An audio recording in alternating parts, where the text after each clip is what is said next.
প্রতিদিন একটি সেদ্ধ ডিম খেলে যে স্কোর উপকারিতা।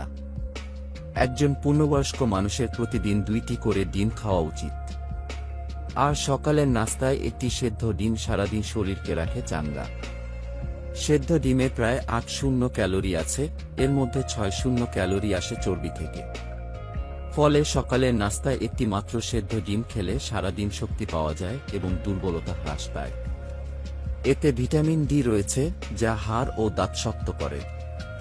ভিটামিন ডি খাবার থেকে ক্যালসিয়াম গ্রহণ করতে সহায়তা করে এবং রক্তের ক্যালসিয়ামের মাত্রা নিয়ন্ত্রণ করে। ফলে শরীরের হাড়ের কাঠামো মজবুত ও শক্ত হয় এবং হাড়ের ক্ষয় রোধ হয়। সেদ্ধ ডিমে প্রাকৃতিকভাবেই প্রচুর পরিমাণে প্রোটিন আছে। একটি সেদ্ধ ডিম খেলে 6 গ্রামের বেশি প্রোটিন পাওয়া যায়। ডিমের একটি প্রধান খাদ্য উপাদান হল ভিটামিন এ। ভিটামিন এ রেটিনায় আলো শুষে নিতে সহায়তা করে, কর্নিয়ার পাশের মেমব্রেনকে রক্ষা করে এবং রাতকানার ঝুঁকি কমায়। যারা পেশির ওজন বৃদ্ধি করতে চান তাদের জন্য প্রোটিন সমৃদ্ধ ডিম উপযুক্ত।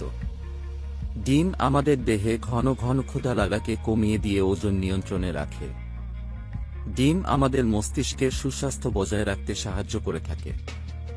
ডিমের কুসুমে আছে ফলেট উপাদান, যা আমাদের মস্তিষ্কের ভিতরে স্নায়ু কোষের রক্ষণাবেক্ষণ করে। ডিমের অন্যান্য খনিজ পদার্থ সেলেনিয়াম, আয়রন ও জিঙ্ক দেহের নখ ও চুলের স্বাস্থ্য রক্ষাতে সহযোগিতা করে।